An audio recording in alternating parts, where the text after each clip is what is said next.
Magandang araw sa lahat. Ako si Jarish Biacora at sa video na ito ay tatalakayin natin ang naging kasaysayan natin bilang Pilipino. Ano nga ba ang lagay ng ating wika sa panahon ngayon? Maaaring naiisip natin na unti-unti nang nawawala ang ating wika sapagkat karamihan sa mga kabataan ay Ingles ang unang lengguwahe na natututunan. Meron pang iba mga salita tulad ng mga Koreano at Espanyol. Ngunit karamihan sa atin ay English talaga ang ginagamit. Mga salitang hello, konnichiwa, hola, at saka annyeonghaseyo.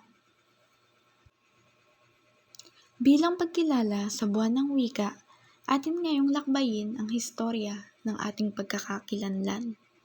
Bago pa tayo makarating sa kasalukuyang kalagayan ng ating bansa, maraming panahon at digmaan ang nangyari. Umpisahan na natin sa sariling atin, ang panahon ng katutubo, kung saan nagmula ang unang paraan ng pagsulat na kung tawagin ay baybayin. Sinundan ito ng panahon ng Kastila at nagkaroon ng malakas na epekto ito sa ating bansa, lalong-lalo na sa ating relihiyon at pananalita. Sumunod dito ay ang panahon ng pananakop ng mga Amerikano, kung saan nagpanukala na Ingles ang gagamitin sa bawat paaralan.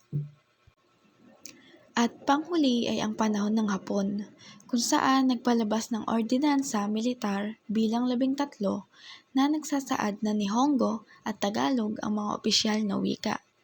Hanggang sa dumating na tayo sa panahon ng ating pagsasarili. Hulyo 4, 1946 ng ating makamtan ng ating pagkakasarinlan. Dito nagsimulang itaas ang sariling atin.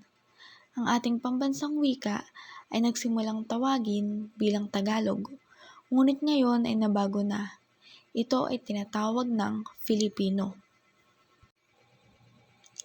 Matapos nating magbalik-aral ukol sa historya ng ating wikang pambansa, mahalaga na isaisip natin na maraming nag-alay ng buhay at maraming himagsikan ang dinanas ng ating kapwa Pilipino, maipaglaban lamang ang kung anong sa atin.